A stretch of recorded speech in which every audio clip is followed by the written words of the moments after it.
Bonjour à tous. Avez-vous déjà entendu parler d'une construction qui défie toute logique, un fantôme de pierre que même l'histoire a oublié de nommer? Je ne parle pas d'une ruine antique ou d'un manoir dont les légendes se chuchotent au coin du feu, mais d'une structure immense, solide, presque moderne, et pourtant totalement absente des cartes, des registres, des mémoires. Une énigme de béton et de granit posée au cœur du Cantal, comme si une main de géant l'avait déposée là une nuit, avant de se retirer sans laisser de traces. Mon histoire avec ce lieu, que j'ai fini par baptiser le château sans histoire, a commencé par une simple anomalie sur une photographie aérienne datant des années 1980.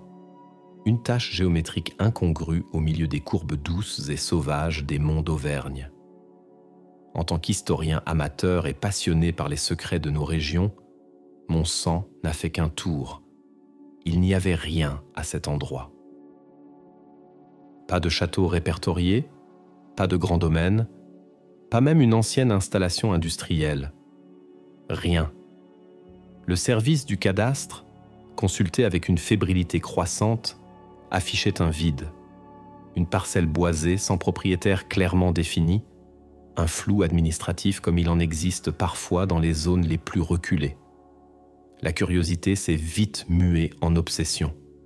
J'ai pris ma voiture, mes cartes IGN, et je suis parti à la recherche de ce mirage.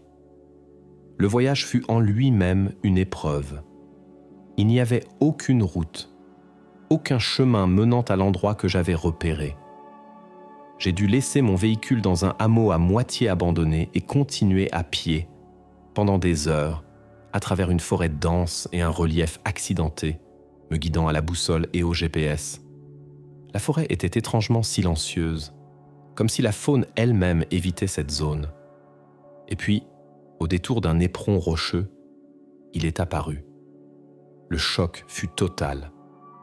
Ce n'était pas une ruine. C'était une forteresse.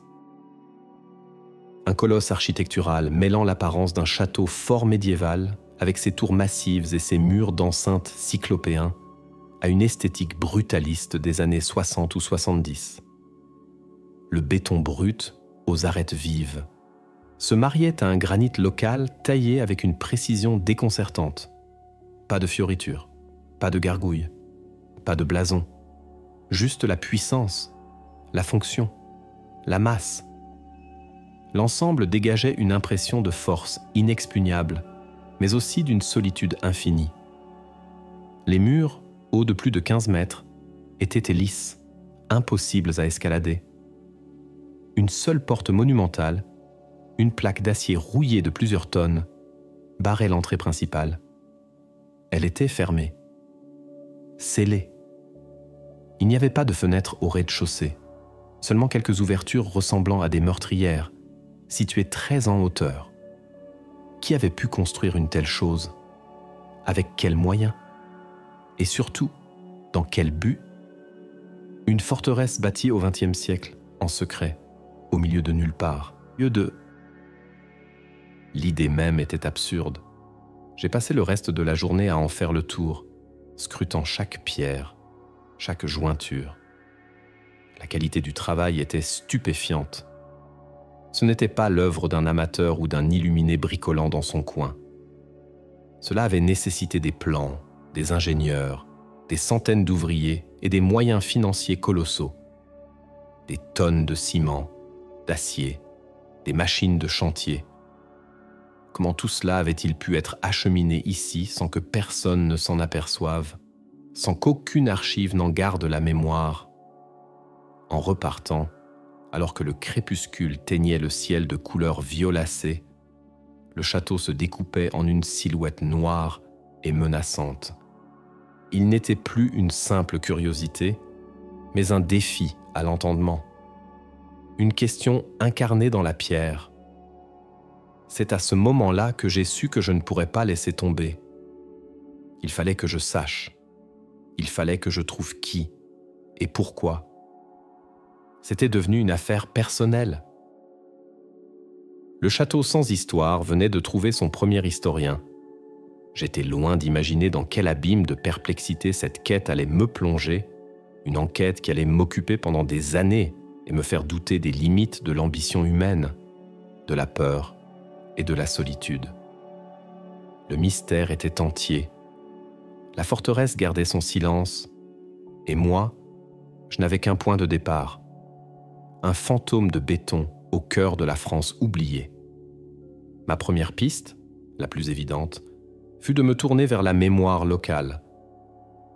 Les secrets les mieux gardés finissent souvent par suinter dans les récits des anciens, se transformant en légendes ou en blagues de village. Je suis donc retourné dans la région, non plus pour affronter la forêt, mais pour écouter les hommes. Le village le plus proche, à une dizaine de kilomètres à vol d'oiseau du château, était un concentré de ruralité figée dans le temps. Quelques maisons de pierre au toit de lauze, une église, un café faisant aussi office de dépôt de pain et de bureau de poste.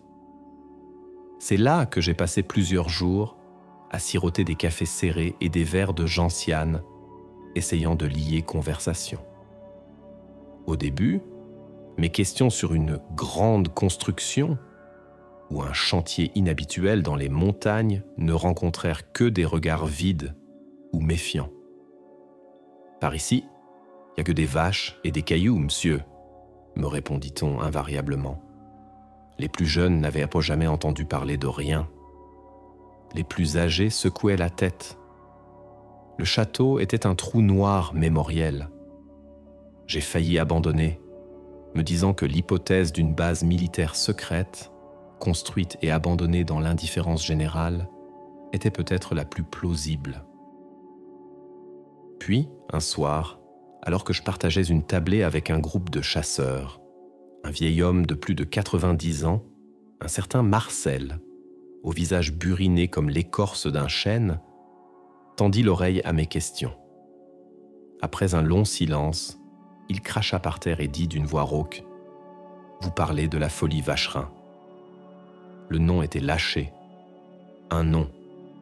Vacherin. C'était la première fois que j'entendais autre chose que des dénégations. Le soulagement fut immense. « La folie Vacherin ?» répétai-je en m'approchant. « Pourquoi la folie ?» Le vieil homme haussa les épaules. « Parce que seul un fou aurait pu faire ça. » Il ne l'avait jamais vue de près, cette folie.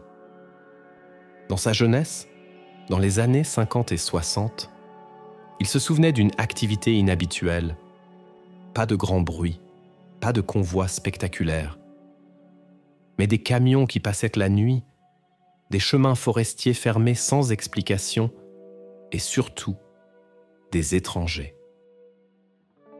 Des hommes qui ne parlaient à personne, qui paillassent comptant et grassement pour le silence des quelques fermiers dont ils traversaient les terres. Ils avaient leur propre matériel, leurs propres règles. Ils étaient dirigés par un homme que personne n'a jamais vraiment vu, un certain Vacherin, disait-on, un Parisien, un industriel, un homme riche et bizarre. Il voulait construire son tombeau, disaient certains. D'autres, qu'il avait peur de la bombe des Russes et qu'il se bâtissait un abri. Les rumeurs s'étaient taries avec le temps. Le chantier s'était arrêté aussi soudainement qu'il avait commencé, un jour des années 70. Les étrangers étaient partis et la forêt avait repris ses droits, refermant son étreinte sur le secret de Pierre. Marcel ne pouvait m'en dire plus, mais il m'avait donné un nom, Vacherin, et une période, 1950-1970. C'était plus que tout ce que j'avais eu jusqu'à présent. Armé de ce fil ténu, je me suis replongé dans les archives. Cette fois, ma recherche était ciblée. Je ne cherchais plus une construction, mais un homme. J'ai passé des semaines aux archives départementales du Cantal, puis aux archives nationales à Paris. J'ai épluché les registres du commerce, les annuaires, les actes notariés de la période. Le nom Vacherin est commun, mais aucun ne correspondait. Pas d'industriel célèbre, pas de magnate connu portant ce nom et ayant un lien avec l'Auvergne. Le découragement me guettait à nouveau. La piste semblait s'effriter. C'est alors que j'ai eu une idée, celle de la dernière chance.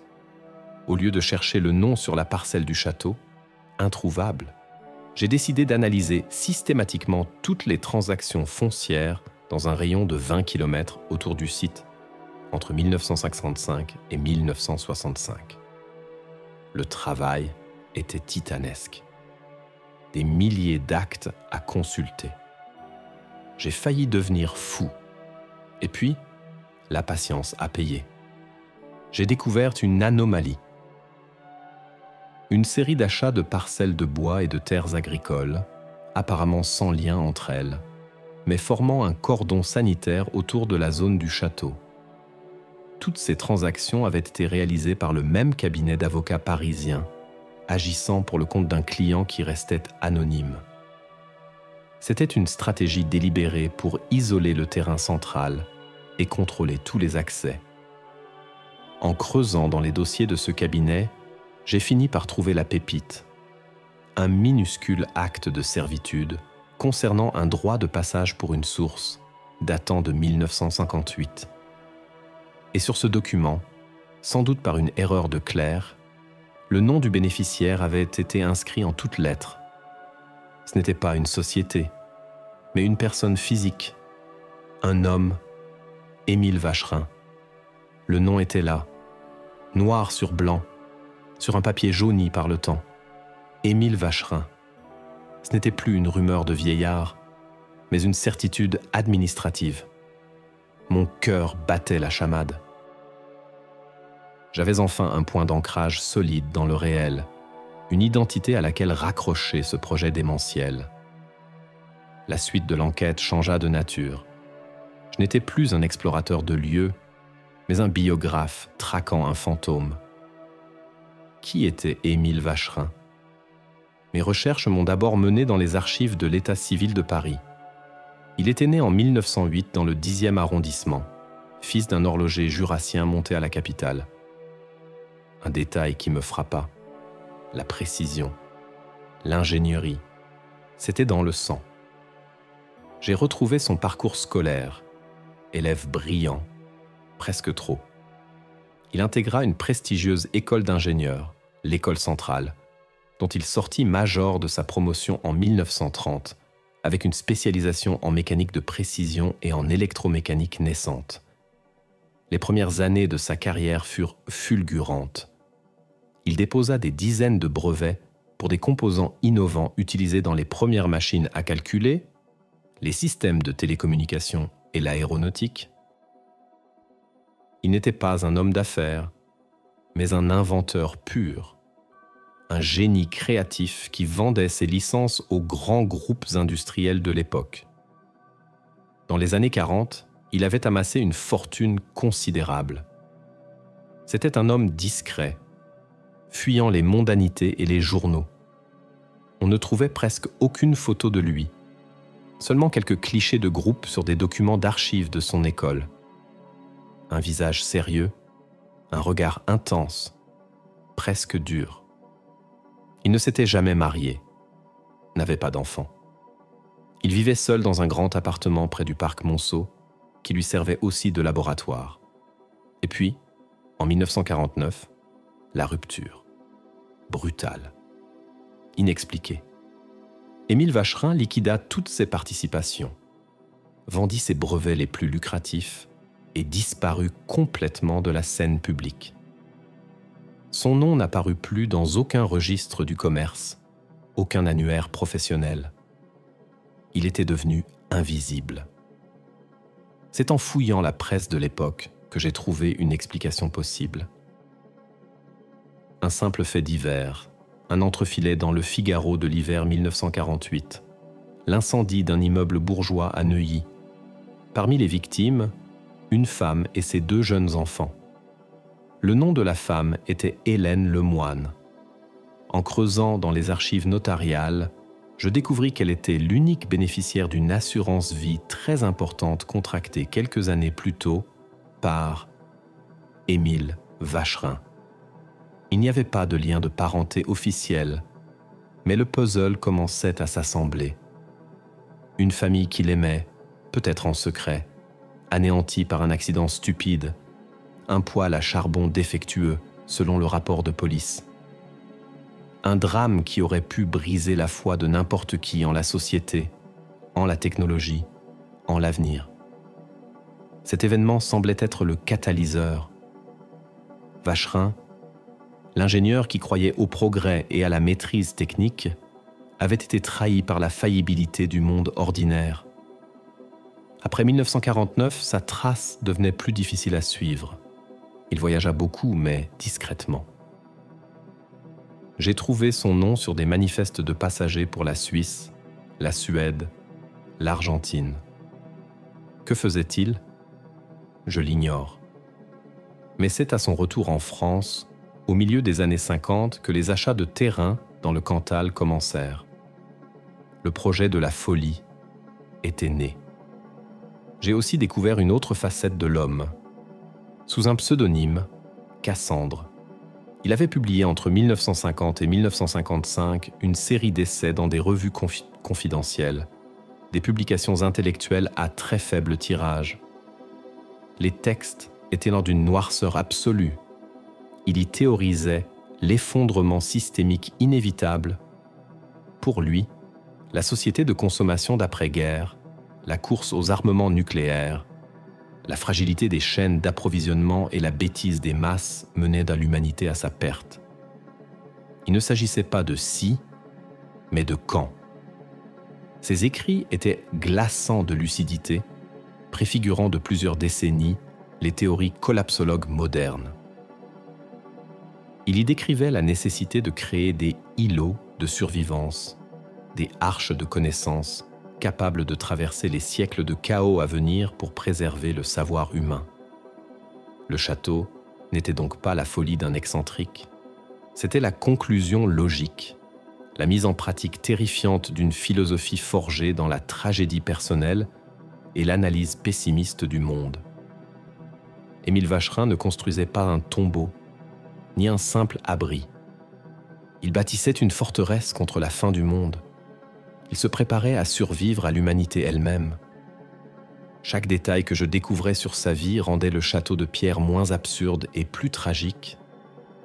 C'était l'œuvre d'un esprit brillant, mais brisé. D'un homme qui avait perdu foi en tout, sauf en sa propre capacité à calculer et à construire. Le mystère de l'identité était résolu.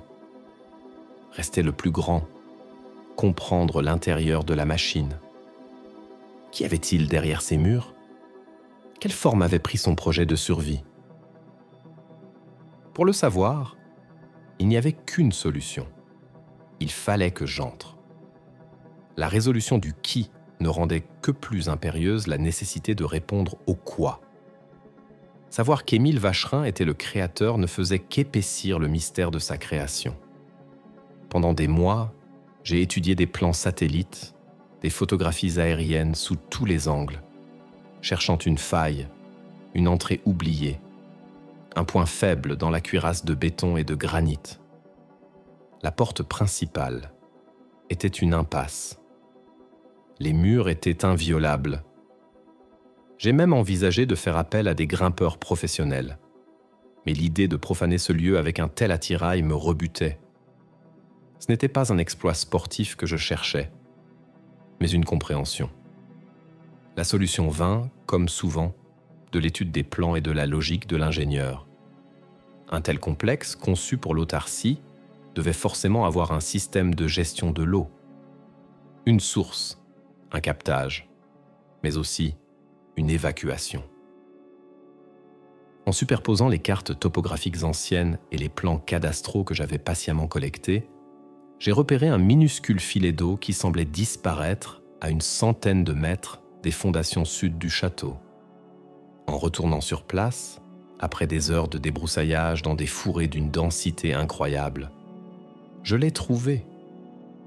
Une grille métallique, presque entièrement recouverte de terre et de racines, dissimulait l'entrée d'une galerie de drainage. Elle était rouillée, mais pas scellée. après une journée de travail acharné avec un pied de biche et un treuil manuel, la grille a cédé dans un grincement sinistre. L'ouverture était étroite, sombre et peu engageante. Une odeur de terre humide et de confinement s'en exhalait. Équipé d'une lampe frontale, d'une corde et d'une bonne dose d'appréhension, je me suis glissé à l'intérieur. Le conduit était en béton, juste assez haut pour que je puisse progresser en me courbant. Il s'enfonçait en ligne droite vers le cœur de la forteresse. Après une centaine de mètres dans une obscurité totale, seulement rompue par le faisceau de ma lampe, le conduit débouchait sur un réseau plus vaste, une sorte de collecteur souterrain.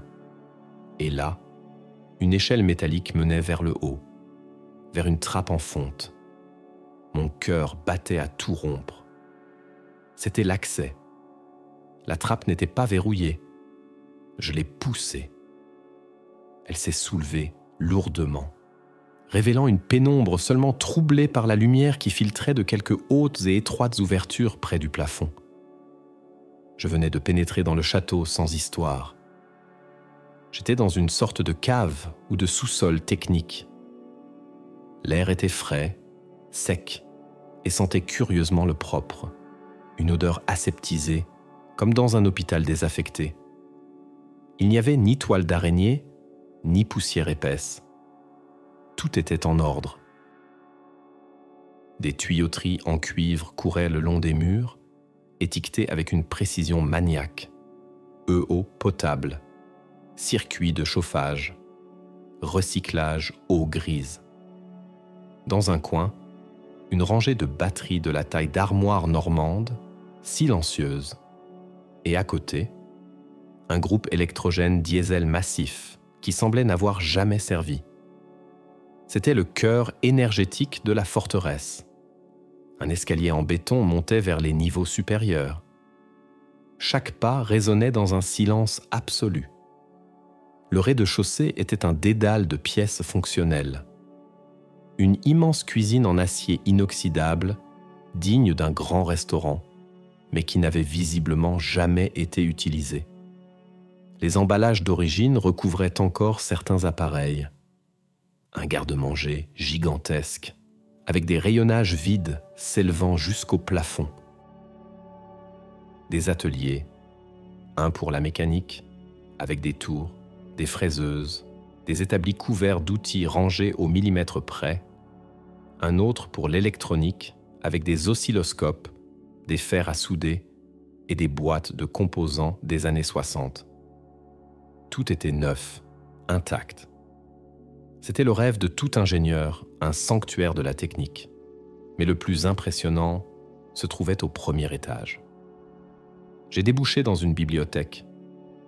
Une pièce immense, sur 2 niveaux, avec une coursive métallique. Des dizaines de milliers de livres couvraient les murs du sol au plafond. Il y avait tout. Les grands classiques de la littérature, les philosophes, mais surtout des sections entières consacrées aux sciences et aux techniques. Physique, chimie, biologie, agronomie, médecine, architecture, ingénierie. C'était une sauvegarde du savoir humain, une véritable arche de connaissances, comme il l'avait écrit dans ses essais. Au centre de la bibliothèque, une série de longues tables de travail et de chaises spartiates. Cet endroit n'était pas conçu pour le confort, mais pour l'étude et la transmission.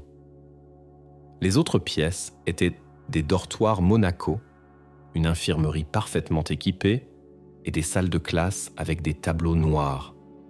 Vacherin n'avait pas construit pour lui seul. Il avait prévu d'accueillir une communauté, une petite société d'élus, de survivants, chargés de réapprendre au monde comment vivre après l'apocalypse. Au dernier étage, sous une immense verrière qui constituait le toit d'une partie du bâtiment, se trouvait la chose la plus étrange et la plus triste. Une serre géante, un biodôme. Mais à l'intérieur, tout était mort. La terre était sèche, craquelée. Quelques squelettes de plantes desséchées gisaient encore dans des bacs de culture. Le système d'irrigation était impeccable, mais il n'y avait plus d'eau. Le projet de jardin autosuffisant avait échoué. En visitant ce lieu figé dans le temps, je ressentais une admiration mêlée d'effroi. L'ampleur de la vision, la minutie de la préparation, la qualité de la réalisation, tout était prodigieux. Mais la solitude qui émanait de ces pièces immaculées et vides était écrasante. C'était un vaisseau fantôme parfaitement équipé pour un long voyage, mais dont l'équipage n'était jamais monté à bord. La forteresse était un corps magnifique, mais sans âme. Je savais maintenant comment Vacherin avait voulu survivre, mais il me restait à comprendre pourquoi son projet avait avorté. Quelque part, dans ce labyrinthe de béton, devait se trouver la réponse. Le bureau personnel du démiurge, le sanctuaire du maître des lieux, il me fallait le trouver. La découverte du bureau personnel d'Émile Vacherin ne fut pas aisée. Il n'était indiqué sur aucun des plans que j'avais pu imaginer en parcourant les lieux. La plupart des portes donnaient sur des pièces à la fonction évidente. Dortoir, atelier, salle de stockage. Je cherchais un lieu plus intime, le cerveau de cette immense machine. Mon intuition me guida vers la bibliothèque. Un tel homme, obsédé par la connaissance et la préservation du savoir, devait forcément vivre au plus près de ses livres. J'ai examiné chaque mur, chaque étagère, cherchant un mécanisme, une porte dissimulée. Mon regard fut attiré par une section particulière, consacrée à l'horlogerie et à la mécanique de précision, un hommage évident à son père et à ses propres débuts. En manipulant un gros volume relié en cuir traitant des automates du XVIIIe siècle, j'ai senti un déclic. Une section entière de l'étagère pivota doucement sur elle-même, révélant une porte blindée semblable à celle d'un coffre-fort de banque. Le mécanisme était une serrure à combinaison complexe. J'aurais pu rester bloqué là pendant des jours, mais Vacherin, dans sa logique d'ingénieur, avait laissé un indice. Une série de très fines gravures autour du cadran, représentant des constellations. En repensant à ses voyages, à sa vision globale, presque cosmique de l'effondrement, une date me vint à l'esprit. 1948. L'année de la tragédie. L'année où son monde s'était effondré.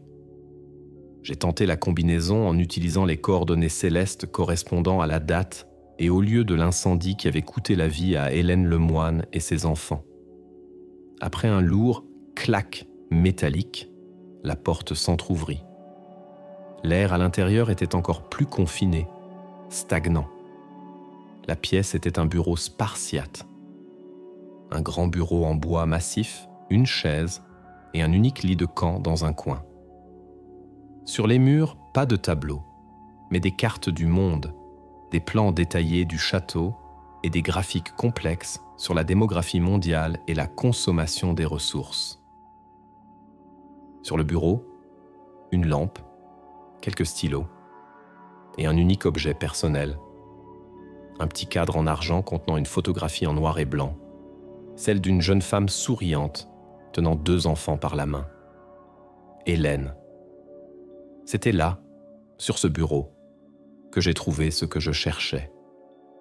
Une série de carnets noirs reliés en cuir, dont l'écriture fine et régulière couvrait des centaines de pages.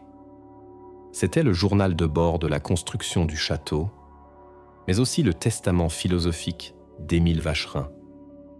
J'ai passé ce qui m'a semblé être une éternité assis dans cette pièce silencieuse, à la lueur de ma lampe torche, à dévorer ses écrits. Les premières pages, datant du début des années 50, étaient froides, techniques. Il y détaillait les défis logistiques, les calculs de résistance des matériaux, les plans du système de filtration de l'air et de l'eau. Il appelait son projet « Arche 3 », suggérant qu'il y avait eu 2 projets conceptuels précédents.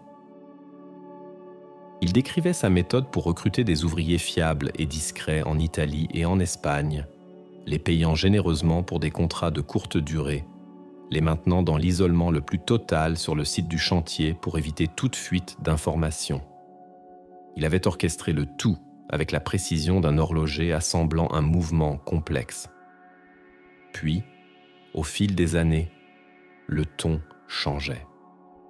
La technique laissait place à la philosophie, à l'angoisse. Il écrivait sur la crise de Suez, la crise des missiles de Cuba, chaque événement mondial renforçant sa conviction que la fin était proche. Ils jouent avec le feu nucléaire comme des enfants inconscients, écrivait-il en 1962. Ils ne comprennent pas la fragilité de tout ce qu'ils ont bâti. Un seul geste, une seule erreur, et tout retournera à la poussière. Mais ma pierre, elle, tiendra. Le savoir sera préservé. Il révélait également son plan pour peupler l'Arche. Il avait établi une liste. Une vingtaine de personnes qu'il observait de loin, sans jamais les contacter. Un médecin de campagne, un agronome spécialiste des cultures hors sol, un ingénieur en électricité, un historien, un artisan menuisier. Des individus choisis non pour leur génie, mais pour leurs compétences pratiques, leur solidité morale et leur capacité à travailler en communauté. Il prévoyait, au moment qu'il jugerait critique, de les inviter dans son refuge. Il ne précisait pas comment, mais le mot « inviter » était souligné d'une manière qui laissait planer le doute sur le degré de consentement qui aurait été requis. C'était le projet d'une vie, une folie méticuleusement planifiée. Et puis est venue la fin. Les derniers carnets, à la fin des années 60 et au début des années 70, montraient un changement dans l'écriture. Elle devenait moins assurée, parfois tremblante. Vacherin parlait de sa propre faillibilité. « J'ai tout calculé, » écrivait-il, « la résistance du béton, le cycle de l'eau, les calories nécessaires à la survie d'un homme pendant 10 ans. J'ai tout prévu, sauf l'usure de ma propre machine. Le corps est un mécanisme imparfait. » Il décrivait des problèmes de santé, une maladie qu'il diagnostiquait lui-même avec une précision clinique et un détachement terrifiant. Il se savait condamné et le temps lui manquait. Le monde extérieur, contre toute attente, ne s'effondrait pas. La guerre froide continuait, mais la vie suivait son cours. Son refuge était presque achevé, mais son apocalypse personnelle arrivait plus vite que celle qu'il avait prédite. Le paradoxe est cruel, notait-il dans une de ses dernières entrées. J'ai bâti une forteresse pour survivre à la fin du monde et je vais mourir de la plus banale des manières, seul dans l'attente d'un cataclysme qui ne vient pas. Mon arche est un port magnifique, mais le déluge n'a pas eu lieu. Peut-être me suis-je trompé, Peut-être que l'humanité, dans sa stupidité même, possède une résilience que mes équations n'ont pas su prévoir. La toute dernière page, datée de l'automne 1973, ne contenait que quelques mots écrits d'une main faible. Le mécanisme s'arrête. Fin du programme Arche 3. Silence. J'ai refermé le carnet, le silence de la pièce me semblant soudain assourdissant. Le mystère était résolu. Il n'y avait pas eu de faillite financière, pas de désistement. Juste la mort solitaire d'un homme qui avait voulu se mesurer aux dieux et qui avait été rattrapé par sa propre mortalité. Le château n'était pas inachevé. Son créateur, lui, l'était. En quittant le bureau de Vacherin, je ressentais une profonde mélancolie. La découverte de la vérité n'apportait pas la satisfaction jubilatoire du mystère résolu, mais plutôt le poids d'une tragédie humaine immense et silencieuse. J'ai erré à nouveau dans les couloirs et les salles vides, mais mon regard avait changé. Je ne voyais plus une énigme architecturale, mais le décor d'une vie consumée par une idée fixe. Chaque pièce, chaque outil, chaque livre était un fragment de l'esprit de Vacherin, de son obsession pour le contrôle, de sa peur panique de la perte et du chaos. La cuisine immaculée n'était plus seulement une cuisine, c'était la promesse d'une communauté qui ne s'était jamais réunie, la prévision de repas qui n'avaient jamais été partagés. Les ateliers impeccables étaient le témoignage d'un monde à reconstruire, une reconstruction qui n'avait jamais commencé. La bibliothèque monumentale, cette arche de connaissances, était la plus poignante de toutes. C'était un trésor sans lecteur, un héritage sans héritier. Des milliers de voix d'auteurs, de savants, de poètes, enfermés dans un silence de béton, attendant un futur qui n'était jamais advenu. Assis sur une des chaises spartiates, j'imaginais Vacherin dans les dernières années de sa vie, arpentant seul ces mêmes lieux. Avait-il ressenti de la fierté devant l'ampleur de son œuvre, ou bien l'amertume écrasante de son inutilité? S'était-il assis ici, comme moi, à écouter le silence, se demandant si sa peur démesurée n'avait pas été une folie plus grande encore que la bombe atomique elle-même?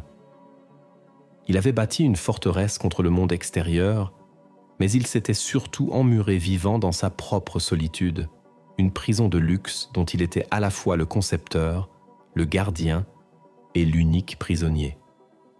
Son projet, né du désir de sauver un fragment d'humanité, l'avait paradoxalement coupé de toute humanité. Avant de partir, je suis retourné dans son bureau. Avec un soin infini, j'ai tout remis en place. Les carnets, le cadre photo, la chaise. J'ai refermé la porte blindée et le déclic du mécanisme de verrouillage a sonné comme un point final. L'histoire d'Émile Vacherin devait rester ici, avec lui. Révéler son identité au monde, transformer son sanctuaire en attraction pour curieux, m'aurait semblé être la pire des trahisons. C'était son secret, sa folie, sa tombe. Je suis ressorti par le même chemin tortueux, à travers le conduit de drainage. Quand j'ai émergé à l'air libre, le soleil de l'après-midi filtrait à travers les arbres et le chant d'un oiseau a rompu le silence.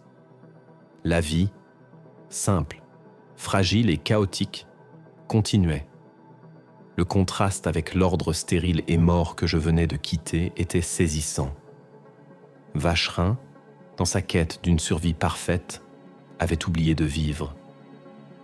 J'ai refermé la grille du conduit, les camouflé de mon mieux avec des branches et de la terre. Le château sans histoire devait le rester. Son secret était désormais le mien, un fardeau que j'acceptais de porter. Au cours des années qui ont suivi, je ne suis jamais retourné sur les lieux. Parfois, la nuit, j'y repense. Je pense à cet homme, Émile Vacherin. Ce génie pessimiste qui a tout misé sur l'effondrement et qui a perdu son pari contre la résilience de l'humanité. Son château est toujours là-bas, je le sais, lentement grignoté par la végétation, s'intégrant peu à peu au paysage, devenant une montagne parmi les montagnes. Un jour, peut-être dans un siècle ou deux, quelqu'un d'autre le trouvera. Un randonneur égaré, un drone de cartographie, et le mystère renaîtra. Ils trouveront une forteresse de béton, des ateliers intacts, une bibliothèque pleine de livres qu'ils ne pourront peut-être plus lire. Ils se demanderont qui a bien pu construire une telle chose et pourquoi. Ils ne trouveront probablement jamais les carnets, protégés derrière leurs portes d'acier. Le château restera une question sans réponse, un monument à une peur oubliée. Et c'est peut-être mieux ainsi. Il est le témoignage ultime de l'ambition humaine, de sa capacité à concevoir l'infini et de sa propre finitude. C'est l'histoire d'un homme qui avait peur de la fin du monde et qui a fini par créer son propre monde, pour y mourir seul. Une histoire sans histoire, mais dont l'écho, pour qui sait l'entendre, est celui d'un silence assourdissant. Des années ont passé depuis ma dernière visite dans le sanctuaire de béton d'Émile Vacherin. Ma vie a repris son cours. Mes recherches se sont orientées vers des sujets plus académiques, moins obsessionnels. Pourtant, le château ne m'a jamais vraiment quitté. Il est devenu une sorte de paysage intérieur, une référence mentale à laquelle je mesure les angoisses de notre propre époque. Chaque fois que les journaux télévisés parlent de crise climatique, de pandémie, d'instabilité géopolitique, une partie de moi pense à Vacherin. Je me demande ce qu'il aurait écrit dans ses carnets s'il avait vécu aujourd'hui. Aurait-il vu dans nos crises actuelles la confirmation de ses prophéties, l'amorce de cet effondrement systémique qu'il attendait avec une patience morbide?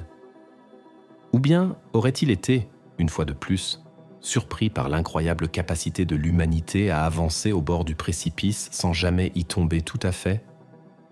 Sa grande erreur, finalement, fut de sous-estimer le chaos et la résilience. Il croyait en un effondrement net, total, un événement unique qui justifierait son arche. Mais la réalité est plus complexe. L'effondrement, s'il a lieu, est peut-être un processus lent, une érosion, une succession de petites crises et d'adaptations, une décomposition plutôt qu'une explosion. Son château était une réponse binaire à un problème qui ne l'est pas. Une solution absolue pour un monde de nuances. Parfois, je me suis senti coupable de garder ce secret pour moi. J'ai eu entre les mains une histoire extraordinaire, l'histoire d'un projet architectural et philosophique sans équivalent au XXe siècle. J'aurais pu en faire un livre, un documentaire. J'aurais pu devenir celui qui a découvert le château Vacherin. Mais à chaque fois, l'image de ce bureau silencieux, de cette photo d'une famille disparue, me revenait en mémoire. Révéler son histoire aurait été une profanation.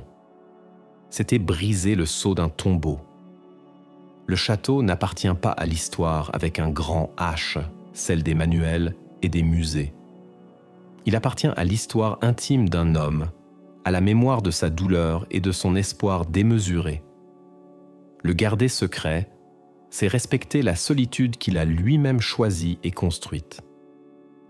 Il y a quelques mois, la curiosité a été trop forte. Je n'y suis pas retourné. Je suis trop vieux pour ces randonnées.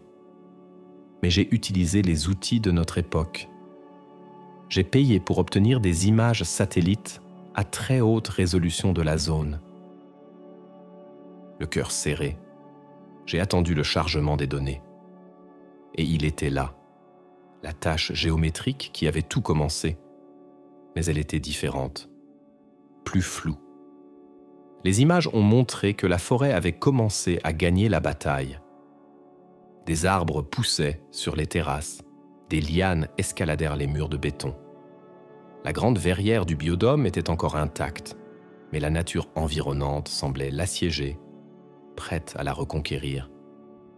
Le granit et le ciment tenaient en bon, mais les contours s'adoucissaient. Le monstre de Vacherin était lentement digéré par le paysage auvergnat. C'est un processus qui prendra des siècles, mais il est inéluctable. La nature, que Vacherin voulait maîtriser et enfermer dans sa serre, finira par avoir le dernier mot. Elle recouvrira sa folie, l'enfouira sous un linceul de feuilles et de racines, jusqu'à ce qu'elle ne soit plus qu'une colline artificielle, une bizarrerie géologique pour les générations futures. Le château sans histoire est destiné à devenir un château sans vestiges visibles. C'est peut-être la fin la plus juste pour ce projet né de l'orgueil et de la peur, l'œuvre d'une vie conçue pour traverser les âges, retournant à la terre dont elle a été extraite. Je décide aujourd'hui de partager cette histoire de manière anonyme sur cet espace, pas pour la gloire, ni pour trahir mon secret, mais parce que l'histoire de Vacherin pose une question qui nous concerne tous, une question plus pertinente que jamais. Face à nos peurs, face à l'incertitude du futur, que construisons-nous? Fuyons-nous le monde en bâtissant des forteresses personnelles, qu'elles soient de béton ou mentales? Ou essayons-nous, malgré tout, de réparer le monde que nous avons, de renforcer les liens qui nous unissent, même s'ils semblent si fragiles. Vacherin a choisi la première voie. Il a créé un chef-d'œuvre de solitude, un monument à la méfiance. Mais son histoire nous rappelle que la survie ne se résume pas à des calculs de résistance des matériaux ou à des stocks de nourriture. Elle réside peut-être dans ce qu'il a précisément fui, le contact, le partage, le risque de faire confiance à l'autre. Le château est toujours là-bas, silencieux. Il est la preuve qu'on peut bâtir une forteresse imprenable et y perdre son âme.